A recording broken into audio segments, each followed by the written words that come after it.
Hello and welcome back. I'm Richard Cazzo, main stage host or speaker stage host here at the RC Show. Always a pleasure to be here and be among you as well, to enjoy ourselves, to learn a lot, to share. Has everyone been having a good time so far? Yeah, I saw you at the last one. We were having a good time. Good stuff was happening. Yes, well that's good. And I mean, lots of great vendors here, sponsors and whatnot, and presenters here at the RC Show. If this is your first time, please be sure to share on social media. If it's not your first time, I know you're sharing on social media, so go ahead. Our hashtag is RC Show. And you can use Restaurants Canada, CA, on Instagram, Facebook, as well as Twitter, so please do so. Our next presentation is really relevant today. It's called The Elephant in the Room, exploring the relationship between team well-being, business success, and more, presented by Workplace Safety and Prevention Services. So with the current social and economic climate, implementing strategies and programs to address stress in the workplace is not just the right thing to do, it's a priority. And if we all went through the pandemic and felt it in so many different ways, of course, it's something that we should definitely acknowledge. Kris Hall, who's the founder of the Burnt Chef Project, speaks with Jim Taylor of Benchmark 60 on strategy leaders that can be implemented to help mitigate stress and support employees' well-being at work, with a special announcement of new services for Canadian hospitality market. But before we get into our next presentation, I also want to thank again our speaker stage sponsors, American Express, Uber Eats, Group X, San Pellegrino, and Farm Credit Canada. So, before we get into it, one last thing is we do have our opening night party. It is the reception that I always love to attend. That begins at 5 o'clock, so please get your dancing shoes on, go attend, socialize, meet people, pitch ideas, get business cards, and it's going to be a great one this year. We're here with heart and hustle. So head to our Heritage Court. That begins again at 5 o'clock. So here to discuss the bios of our personalities is Christy Cork of Workplace Safety and Prevention Services. Please give her a round of applause and let's get started.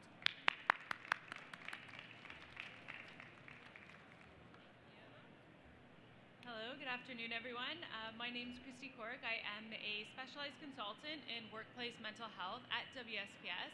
So you might notice, I think we've put some things on your chairs for you to take home.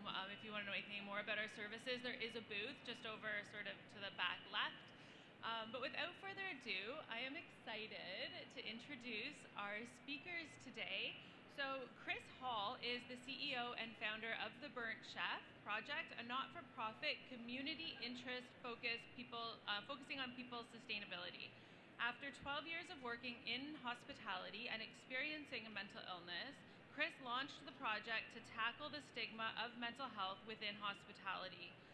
Through corporate training sessions and merchandise sales, the project grew and now provides free-to-access 24/7 services and free health and well-being training. Sounds good. Everybody should get the details on that. I'm sure you're going to share where they can in a minute. Jim Taylor is the founder and CEO of Benchmark 60 Restaurant Services, a restaurateur and consultant working to change the way the restaurant industry protects its people and manages its business, challenging leaders to think differently, protect people, and change the restaurant industry. We really appreciate having both of you here today to discuss this increasingly important topic. So without further ado, we can start our session. Thank you. Yeah, thank you so much. So this is a fireside chat, but there's no fire, which is a bit of a shame. It would have been quite nice. Jim, give us a heads up. I know we've had a quick introduction, but tell us, what drives your business? What is it, and why did you start Benchmark 60? Thanks, Kris. Really quickly, I think the message about Benchmark 60 that connects with this discussion is really about that concept of how we protect our people in hospitality. And most of, I think, the people here have been in hospitality one way or another for probably quite a long time and have probably experienced one way or another what that either looks or feels like or doesn't look or feel like. And we're really passionate at Benchmark 60 about trying to look at the industry in ways that other industries do in terms of how they protect their assets, in terms of people, how they take care of their employees, how we hopefully can change this ongoing really, really high turnover number that we face in the hundreds of percentages, and really sort of change the way that our industry looks at protecting its people. Nice, thank you very much. And for those who haven't heard of the Burnt Chef Project, obviously my accent's probably a little bit different to most of the people in this room. So I'm not from around here, I'm from the UK, surprise, surprise. But the Burnt Chef Project started as a photography campaign off the back of a lived experience of mental illness 4 years ago now. We are now in a position where we're providing education and support systems to 112 countries globally, all specifically targeted at hospitality professionals, front of house, back of house, supply chain. You know, even Unox, for example, they're one of our partners in Italy and UK. So we work with a wide variety of hospitality professionals, not just breaking the stigma associated with mental health, mental illness, but also providing the skills and the tool sets enabled to build a sustainable industry and to start to heal the hospitality community. So we're going to talk a little bit about the stuff that we've learned over the last few years, data, interesting points, but you'll find on the chairs some goodies. They're not just the only freebies we're going to give out today. So what we would like is your questions on leadership, retention, mental health, well-being. We want your questions, and we want them so badly that we've got 24 t-shirts here that we will be giving out for free to whoever asks a question. And I really don't want to be taking these on the flight home. So please, if you want a free t-shirt, they are very snazzy. They do say fuck stigma on them. So they do exactly what they say on the tin. And we've got them in various sizes. So don't be shy. Hit us with your questions. Jim, I told you it'd be fun on stage with me. What have you learned over the last 6 months or to a year in terms of what are the current pinch points from your perspective when it comes down to workplace well-being and leadership? Well, there's definitely lots of ways that I could answer that, and I think specifically in terms of how we spend our time with the restaurant industry, the pinch point that, it's no surprise we're talking about labor shortages still. We're talking about turnover rates. We're talking about, I saw a stat the other day, I think that we were talking about last night, that the average tenureship of an employee in quick serve right now is 51 days. And that's a shocking number to me, right? So, we spend a lot of time and have lots of discussion about what are we doing as an industry to change that? Because again, any other industry in the world would, if that happened in any other industry in the world, they would stop everything and fix it. So I think there's opportunity that way for us to have some good discussion. Yeah, and what is it that drives that quick turnover? I mean, because we've spoken quite a bit about it, and there are a number of things, but what would you say if like the top one thing that you found in your work that actually drives and ensures that the tenure date is so low? Like 90-day turnover is just incredible. What is it? Can I say it's two things? All right, I'm feeling generous. Go for it. Well, I think the first thing we would say is the culture of our industry, right? There's so many people applying for jobs in restaurants now that have never worked in restaurants before. And it's a newer generation, and it's a newer labor force, and they're just not willing to put up with the things that some of us did when we entered the industry. So they're seeing cultural things that are happening in and around the business that they're just, this is not for me. And I actually think that that's a really good thing for our industry because it's going to force us to look at things differently. The second piece is really around this concept of what the workload of the employee is all about. And this is where, again, we spend a lot of time. There's a difference between hard work and having to work too hard in order to achieve the results that the business is looking for. And, we compare that a lot to how professional sports leagues, all of them have this load management strategy in place in order to protect their biggest assets, like I said earlier. So those are the two things, I think, the ways that I would answer that. Yeah, and they're really, really valuable points, I think, from the work that we've done. So we work with organizational psychologists, and it allows us to get an X-ray perspective on what's going on in organizations. So most of you in this room will have done a well-being survey at some stage, and it's very, very easy with well-being surveys to click a smiley or a happy face, and you don't really know who it's going to or what the underlying message is. However, with our organizational studies, we're actually able to find out what the subtle nuances are. So not what people are saying, but actually how they're feeling. And we've seen in organizations we've worked with that actually things that exacerbate that turnover rate and really start to increase that are small things like not having an induction plan, not really truly understanding what your job role is when you take on an organization. And we know what it's like. It's been hard. We have so much coming at us in terms of demands, not enough resources to be able to fulfill those demands, so we take people on quite quickly. But then people are in this position where, like, I don't know what our policies are on menopause or mental health or sick days, or I don't know who I report into.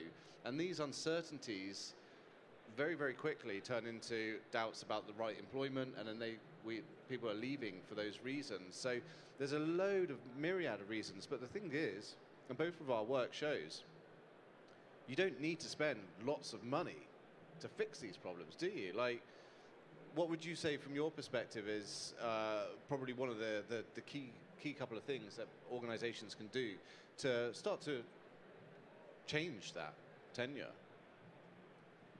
Well, again, and I'm biased on this, but this is part of the discussion around this talk today, is about how it starts to affect the business model. And I think, I mean, you guys spend a lot of time on this as well, but I think the first discussion that comes up quite often is what's the cost of turnover, right? What does it cost to replace an employee? And we were talking about this yesterday, that could be anywhere from $2,500 to $4,000 to, you hear lots of pieces of information. But I think there's an opportunity in our industry to really start to understand how hard our people are having to work in order to accomplish what it is we want to accomplish. And I know I already said that, but if you think about in any of the positions that you operate in or that we operate in, what it would feel like to all of a sudden tomorrow have to work 30% harder for the same pay. And that happens in our industry in restaurants every single day in almost every single restaurant that we've looked at. Because if someone calls in sick and the sections stay the same, or the revenue is going to be the same, then that's exactly what's happening. So trying to find ways to look at that differently through a new lens, measure it differently, those types of things are really where we find that there's massive opportunity. Yeah, I would agree. So presenteeism and burnout risk within hospitality is tremendously high.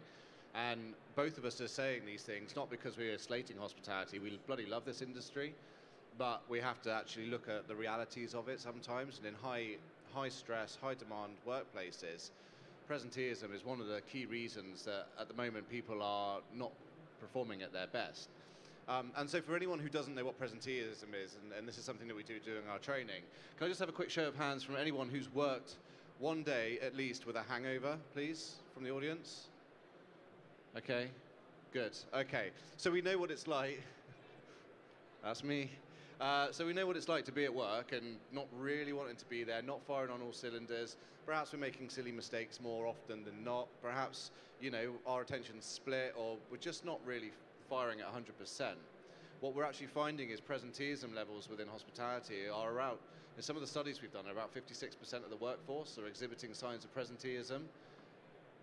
Significant number of those are at a high to critical risk of burnout. Now, these are people that are coming into work. They are taking on that additional 30% of demand. They are perhaps not feeling like they can take time off, and they're actually then not wanting to let their team down because, when you're in the, I've got to be careful how much I swear actually, but when you're in the poo,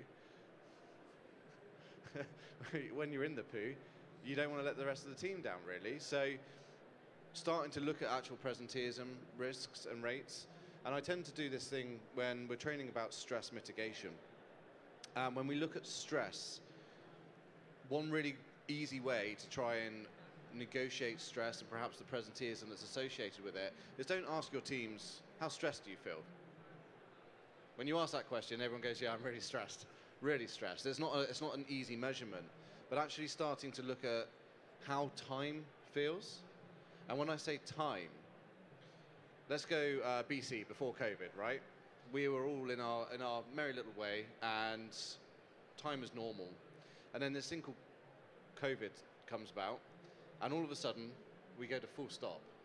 Like, for the first time, yes, there was a lot of uncertainties, and we absolutely got hammered as a hospitality industry but we had some time off. Now, for the first couple of weeks, that felt awesome. But then, a couple of weeks in, we started to look at the clock, and it was 11 o'clock. And then we look at it an hour later, and it's 11:05. You're like, what on earth? There wasn't enough stress. There wasn't enough push and pull, right? Then over in the UK, we had Help Out Eat Out, which was just a cluster. I can't swear again, so it was bad. And ultimately, then people had too much on their plate. There was too much demand. And if you ask those people, how did time feel? They were like, I don't have enough hours in the day. I feel like there's a fire underneath my arse. Then when you look at stress on a manageable level, so if you spend time playing sports or you play a musical instrument, just check in with yourself and see how time is. Because the chances are it just dissolves. You go, oh, bloody hell, that's an hour. An hour's gone already. I didn't even realize I was having such a good time. Or if you're doing a service and you just handle it without any problems, you know, customer complains, you're like, I've got this is cool. And then the shift finishes sooner than you expected. So look at where presenteeism and where high levels of stress are occurring within your organizations, but start looking at it from a perspective of time rather than stress, and see what sort of answers you get, because that could be quite an interesting tell for you. So we were talking about work-life balance earlier, and there was a little bit of question earlier, around that. So how does some of this, what you're talking about, presenteeism or the mental health side of our industry, how do you think that's affecting work-life balance? Just a show of hand, who works in hospitality front line? Front of house, back of house? Okay, cool.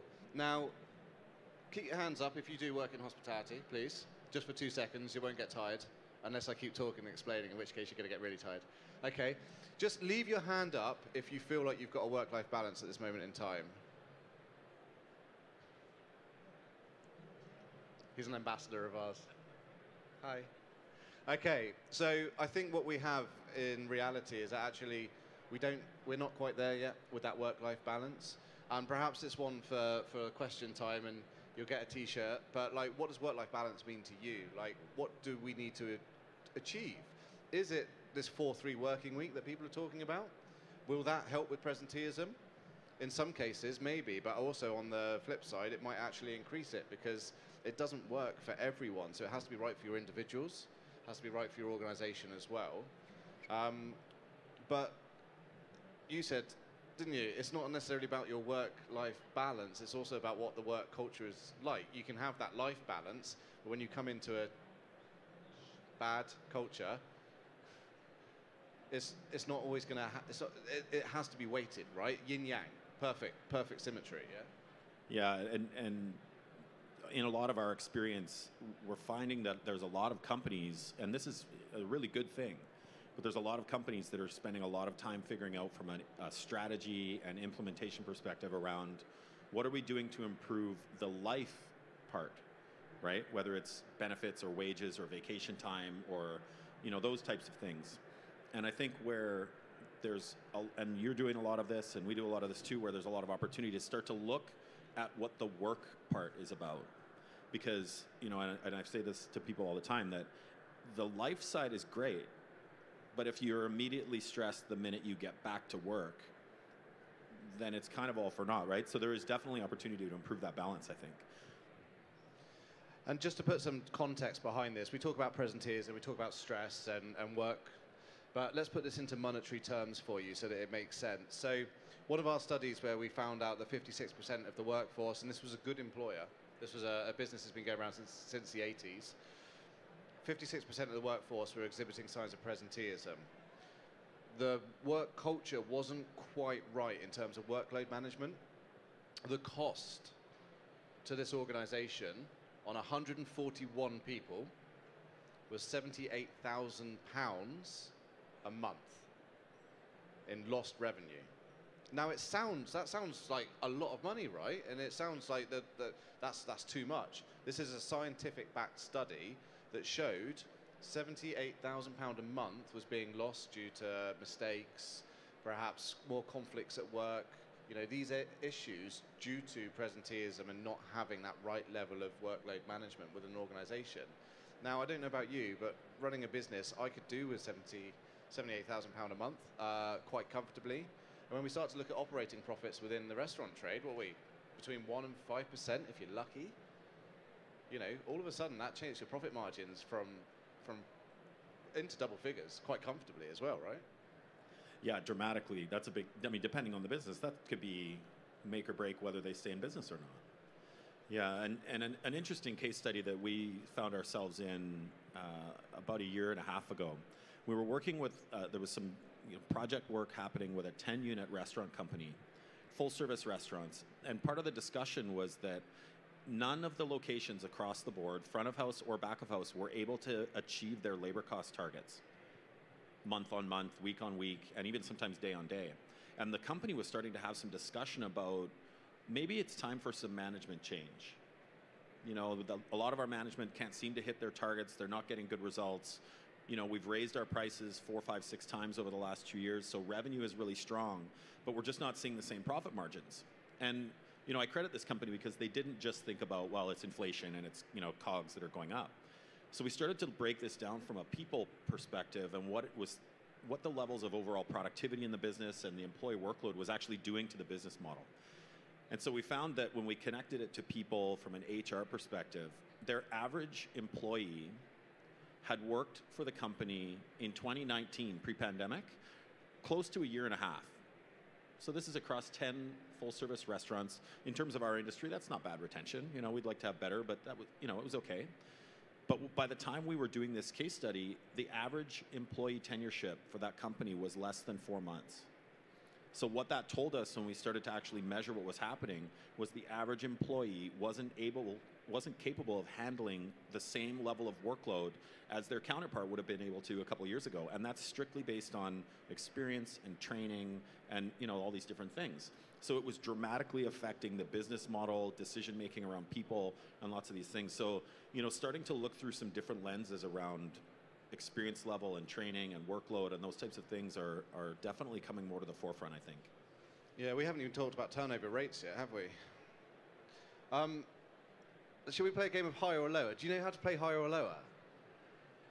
Okay, this is probably one of the most unique chats you guys will have watched today. Sorry, this is how my brain works. So, game of higher or lower, I say a number and you all say either higher or lower, right? It's a bit of fun. So, average turnover rates in hospitality.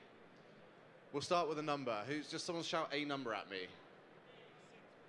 80, did you say? We'll start with 80. Right, guys, are we saying higher or lower? Come on, I need to see hands.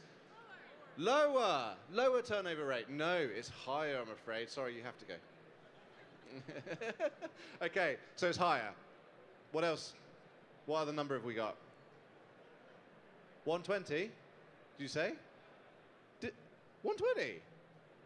125% is the average turnover rate in hospitality. And that's what actually businesses that we work with are targeting their turnover rate to be, which means it's previously higher than that. Now, again, putting this into context, so you work in an office. If anyone who's worked in telesales or anything like that, all of your colleagues in an office of 100 people would have left in less than 90 days, plus an additional 25 people. And your manager's job is to try and keep that going at that rate. So when you're looking at the costs, you say $2,500 or up to $4,000, and you're looking at that level of turnover, this is a really, really important subject matter, and it's great that you're all here listening to it now. But where do we go? Like, what's next on the horizon, especially now? Like the current climate, it's tough out there. There's an increase in costs. There's an increase in labor. Perhaps people are feeling a little less resilient or a little less trained in these areas. They're a little bit greener into the industry. What do we do about it? I don't know if that's for me to fully decide, but you know, I think I was having a discussion with someone on the show floor this morning about this, around the concept of responsible target setting for the business. And I know that, you know, obviously restaurants are a thin margin industry to begin with, but there is a certain level of responsibility, I think, that as industry leaders we have to understand that the industry is changing and set responsible targets that will allow our people to have good training and be comfortable in the culture and get to know their job the way that, you know, you've been mentioning, and this, you know, I understand that it's not going to change overnight. Yeah, I would agree. I mean, leadership training is part of it. We were talking about skill gap shortages, weren't we, in hospitality, because you have such a high turnover that often enough you'll find that promotions are quite quick within hospitality. It's one of the great industries. You'll be an operations director by the time you're in your mid-20s, earning a decent salary, which is fantastic. But also the other side of things is that actually what we see is there isn't that leadership training. There isn't that management training. And so when you're putting someone in charge of a team of 12, 20, 30, 100 people, and they found their way by title but not necessarily experience, that's also going to have a damage. And it's not their fault. You know, they're doing what the business has asked them to do. So looking at leadership training, formal leadership training in terms of effective communication, rota management, empathy, emotional intelligence, reviews, performance reviews. So over in the UK, the businesses we work with have changed performance reviews to coffee and chats. And I said, why did you change them to coffee and chats? They said, well, every time we said we were going to do a performance review, they thought they were going to get told off. I said, okay, how's coffee and chats going? She goes, people don't like them. I said, why don't people like them? Well, because they think they're going to get told off. I said, the issue isn't with the fact that it's the coffee or chat or the wobbly doubly or whatever you want to call it. It's with the way that it's being managed. And so training in those areas and actually how to have a psychologically safe conversation with an employee who can give you feedback about how they find it and how they find you. And also you can give them feedback as well that allows them to be able to develop and grow rather than having that harsh chat. So leadership training is huge. And you're operating in 112 countries, working on trying to find ways and implementing ways to improve mental health in the restaurant space, right? Stigma is the, right? There's some keychains and stuff. But yeah. There's, by show of hands, there was a bunch of operations people here. What's your advice? What do they do? Where do they start? That's such a loaded question. Where do you start? The first thing that I would always say is what does your people say? What does your people say? What do your people say? What do your people say? I did a podcast recently with a chap, Michael Naziro. He owns a restaurant in New York. And he used to serve people like Dustin Hoffman, and he's an old school maitre d', like 40 years in the game. And we had this chat, and he said, "Oh, Kris, I need to know what to do in order to be able to address all these issues. It's the industry, it's the people, it's blah blah blah blah blah blah blah." And this podcast goes live in a couple of months. So if you haven't listened to our podcast, do so. It's called the Burnt Chef Journal. But at the end of the call, he said to me on the end of the podcast, and unfortunately recording had stopped at this point, but he said to me, "I'm going to go into my restaurant and ask what my people think of the business and what they think of me." And he sort of laughed and he said, "In 40 years, I've never done that. Never." And there was this paradigm shift, this penny drop moment. And he went, "Thank you." So go into your organizations, speak with your teams, ask them how they're feeling, what they're doing. There's over in the UK, there's HSE, the Health and Safety Executive, have a stress risk assessment. It's a legal requirement in the UK. One business in the last 3 years has had one in place. I've not seen anyone actually conform to this legal requirement. But don't let the legal thing put you off. The stress risk assessment is a fantastic tool for you guys to sit down with your team and go, "Right, guys, we're going to look at demands today. What is it that your job provides that's demanding and that perhaps elevates that stress, or, as I said earlier, increases that feeling of no time, not enough time?" And speak to your team about that. Your KP might go, "Well, the dishwasher keeps breaking down and I get absolutely slammed and it really screws me up during service." Oh, I've got to be so careful. Hospitality, sorry. Sorry, not sorry. So, during service, when things go wrong, you get them fixed. In that moment, you kick it or you wrap something around it. Service finishes and you go, "I just want to get home now." Then the next time service comes around, the same process continues. So sitting down and looking at demands, role clarity, support, communication.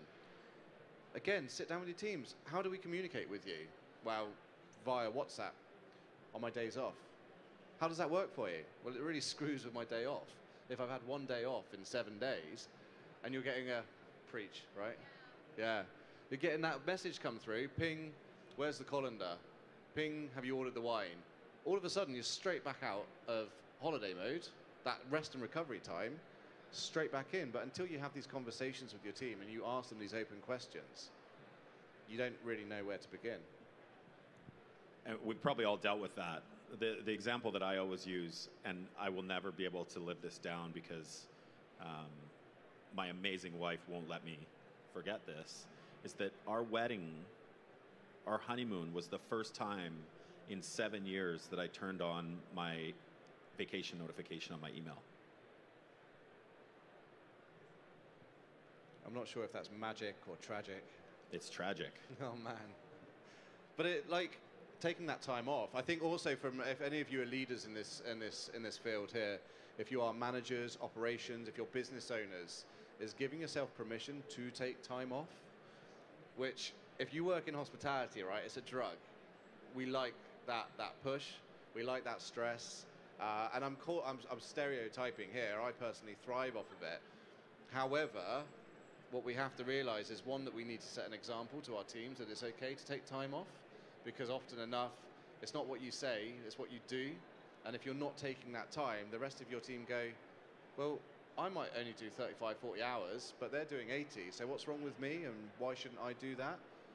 And also be prepared to actually know that you're not going to be at your top performance unless you do set an out of office and you give yourself permission to be off.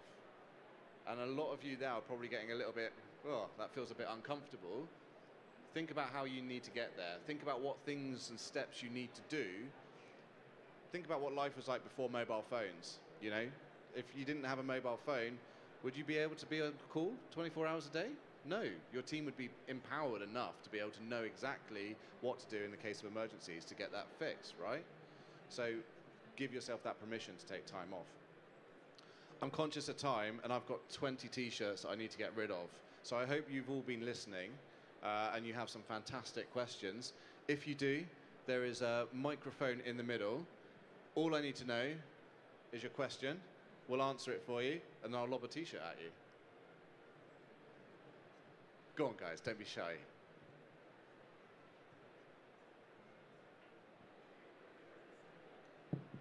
Hello. Okay. Hi. So I work in a Brazilian bakery. It's like small. We have like 2 locations in Toronto right now. And based a little bit in what you said in the beginning, we have a high turnover because most of the people that come to work, they are Brazilians, but they are not like in the food industry. I got passionate about food here in Canada, so I'm moving to this area right now, but doesn't happen to most of the people. On the other hand, some of them, they are like really good in what they are doing. So I don't know, I just want to hear some thoughts about it, because I'm feeling afraid to lose those employees, but I'm not sure yet if they are going to stick with us. So I don't know if you have any experience in those like hundreds of countries that you work at. And yeah, that's it. Thank you. Okay, so there's 2 things there. Firstly, you say you've got a high turnover. Yeah? Yeah. Do you know what your turnover rates are currently? Not sure. Right now, we are actually like really small. We have less than 20 people working for us right now. But we have like 3 departments. So it's the pastry, bakery, and the front of the house. And I would say the front house, we have the most turnover. Yeah. Interesting. Yeah. Which is often enough, we see it the other way around. Back of house tends to have a higher turnover. What are the people who have left saying about you or your organisation? Have you spoken to them? Have you done exit interviews? I'm sorry, can you repeat? So when people leave, do you give them a form to fill out as to what the feedback is on the company? So it's something that I was looking forward to do. Just because we have some people leaving the past year, and I thought about, I don't know, doing an online research, like an anonymous thing, but because we are so small, I feel some of them are not gonna trust to answer because we have like a team with 5 people, and if they mention something about, it's gonna be like, oh, they will know that it's me talking about this because it happened only with, you know what I mean? Yeah, I do. And you have to embed confidentiality, and you have to really show people that Yeah. the information that they give you whilst they're in employment is good. But one thing that we miss is that data point.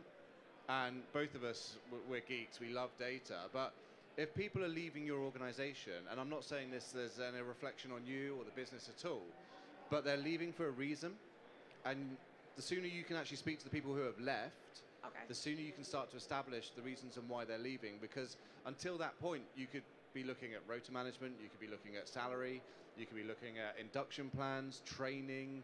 It could just not be the right working environment for them. So by asking those questions, those open questions, and saying, why have you left?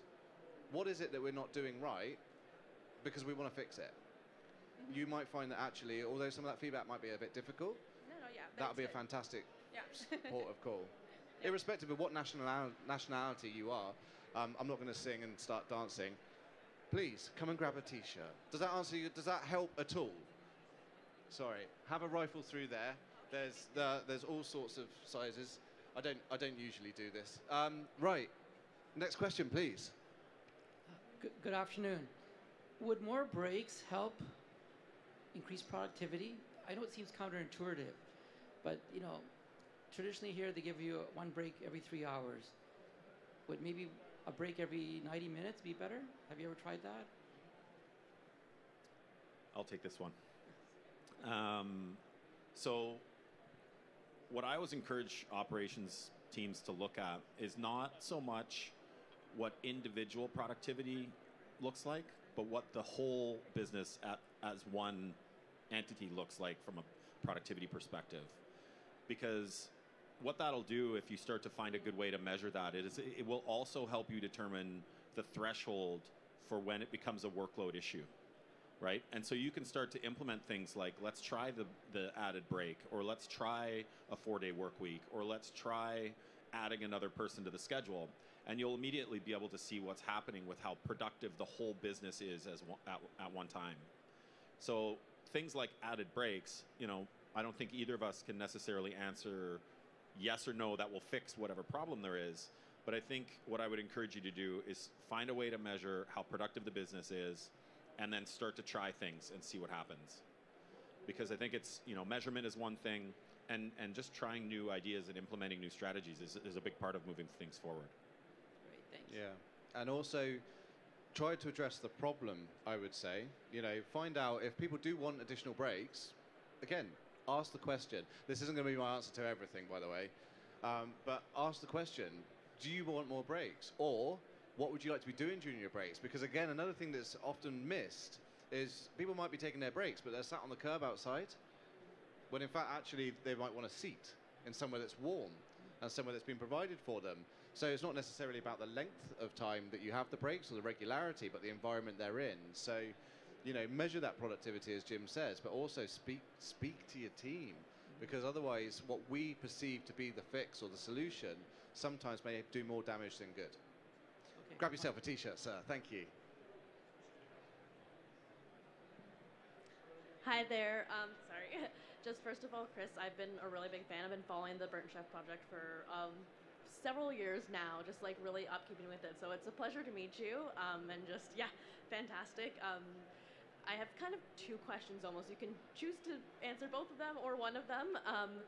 Just one of them being we've talked a lot about what leadership can do as far as, asking your employees through exit interviews or just while they're still employed, what can we do to change the environment? But there's also something I've noticed that it's not always management, it's kind of a trickle-down effect, is that I've had coworkers come in to me say, what kind of mood is so-and-so in today? Because they know that if this management is in a mood, then it affects this person, then it affects their coworkers, and it changes the whole team dynamic. So just wondering if you have any insight or advice on that, and what you kind of see if there's a different approach, management-wise versus employees on the same level. So are you talking about senior leadership team, yeah? this is a tricky one, because in order to instigate a cultural change within an organization, it has to start at the very top. The CEO, the business owner, has to set that precedent, because if they roll out things like, core pillars in terms of values for the company, but they're not actually living by those, it's a non-starter. I think if you're feeling like you're having to middle manage and actually having to almost like with a parent, if you're playing them off against each other, then there's probably something there that needs to be addressed. Now, is that your position to do that? No. I mean, do you have one-to-one reviews with your senior leadership team? We do have exit interviews, but I'm more talking about like just for an example, there are often times where I'm not sick, but a coworker has called in sick, and it's not just management, it's other coworkers who are all saying, for part of my language, we're all in the poo now, and right, it's all of us, it's not just management saying, oh, well, that messes up the team. It's all the coworkers as well who are saying, oh, well, I could never call in sick. I couldn't imagine letting my team down like that. They would have known 2 hours ago that they were sick. Why didn't they let us know earlier? So it's that kind of, it's not just management that's as much as they try and help it, it's also the coworkers and other employees in different departments. That breeding of discontent, right? That's quite a common thing that I think both of us see in a lot of hospitality businesses. That negativity surrounding people taking time off because they need to. From a management perspective, there should be a zero tolerance on that sort of stuff. You don't want to be breeding that sort of content at all. From an individual side of things, I think you just need to, from my experience, just let them know that if people need time off, then they should have time off. Am I causing problems by getting a queue of people? Just timing-wise. Oh, okay, cool. Do you want to have a chat about that afterwards? And I'll sure. give you some more. I have a couple more questions for you as well. Oh, okay, so, go ahead. I'm just going to let him ask a question. Then Wonderful, thank you. Come and grab yourself a Thanks so t-shirt. much. Thank you. Sorry for timing issues. Hi, I came here late. Could you introduce yourself? And if you're a business owner, give a pitch. You're going to pitch to us? No, are you a business owner? You introduce yourself. If you're a business owner, can you do a little pitch? You want to know about me? Yeah, could you introduce yourself? I came here a little bit late. Oh, okay. No, that's fine. So, I am the CEO and founder, or whatever titles that people call themselves, of a not-for-profit. It's a mental health. Well, it started off as a mental health campaign to raise awareness for mental health issues, but we have inadvertently opened Pandora's box on trying to heal hospitality and make sure that it's running focused on people and sustainability of people practices rather than plastic or those other good things. So we provide mental health support, we provide leadership training, we provide mental health training, we provide data points, we provide some really cool merchandise. So we sell and ship merchandise around the country, around the world, to raise funds for the work that we do. Okay, thank you. You're very welcome. Thanks for your question. Come and grab a t-shirt. Any more questions? Any more?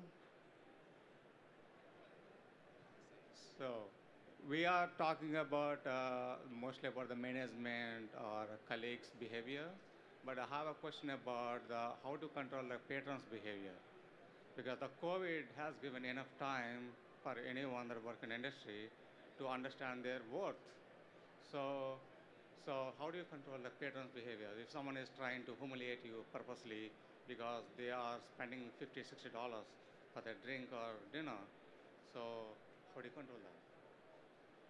Yeah, that's something we hear a lot about, just how the customer base, how they've changed the way they behave in restaurants. So it sounds like you're talking about actually customers misbehaving in the restaurant, potentially. I think going back to what Kris was saying around asking questions, I think I would try to get really clear on, is there a certain part of the experience that they just aren't enjoying and that's why they're potentially acting out? Because I think everybody knows that menu prices have increased quite a bit over the last few years, and I think in some ways that connects to customer experience expectations. I mean, if it's somebody who's just unruly, not to give you direct advice on what to do, but I would just ask them to leave, because it's going to negatively affect your employee experience. But I think there is, in some cases, a connection between how pricing strategies have changed, how that connects to customer experience, and then if we don't deliver on that, what that does to how they react. So it's probably, we could probably have lots of discussion about what's causing that and what the concept is and all those things. But again, I would start to ask, what are the reasons why they're acting out? And also empower your teams, train them in conflict resolution, because again, what we're seeing is managers are experiencing quite high levels of burnout because they're the ones who deal with the conflict all the time. But actually, the sooner that you empower your teams, do role playing. I hate role playing, but it has its place. And if you can get your teams to start to learn how to handle a situation like that effectively, it reduces the demand across, and then it breeds this culture. Actually, we won't be spoken to like that. We hope you have a pleasant stay and you enjoy your journey or your food or your experience with us. But we are not going to be, there's certain tolerance levels, but train your team on how to handle those situations so that load is spread. Coco had a t-shirt. And I think in terms of questions, unfortunately, I think we're out of time. But Kris and I are going to spend some time on the side of the stage or at a table over there. We would love to chat with anyone who's still interested in asking a question. I think there's lots of ways this conversation can go, and thank you so much. Cheers, guys. Thank you.